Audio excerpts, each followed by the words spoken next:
कहानी लालच का अंजाम। दो शिकारी थे, रामू और श्यामू। दोनों अच्छे दोस्त थे, पर स्वभाव अलग। रामू शांत और समझदार था, जबकि श्यामू थोड़ा लालची और उतावला। एक दिन वे जंगल में शिकार पर निकले।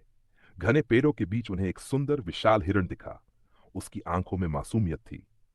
रामू की आत्मा कांप उठी। उसने धीरे से कहा, श्यामू, इसे मारना ठीक नहीं।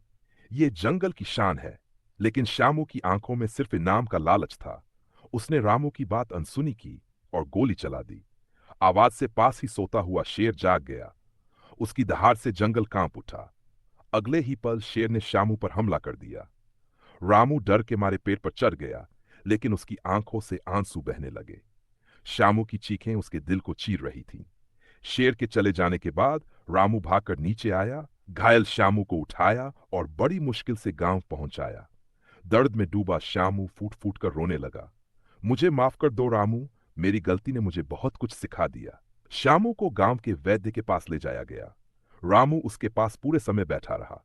श्यामू के घाव गहरे थे, पर रामू की दोस्ती और सेवा भावना ने उसे नई जिंदगी दी।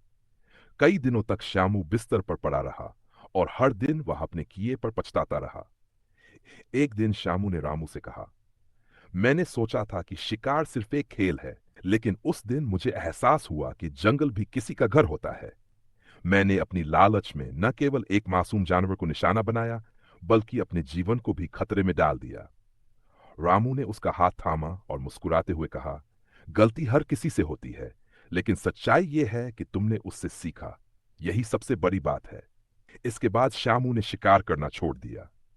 वह अब गांव के बच्चों को जंगल और जानवरों की अहमियत समझाने लगा। रामू और श्यामू मिलकर वन संरक्षण अभियान चलाने लगे। जंगल जो कभी उनका शिकार स्थल था, अब उनका मिशन बन गया।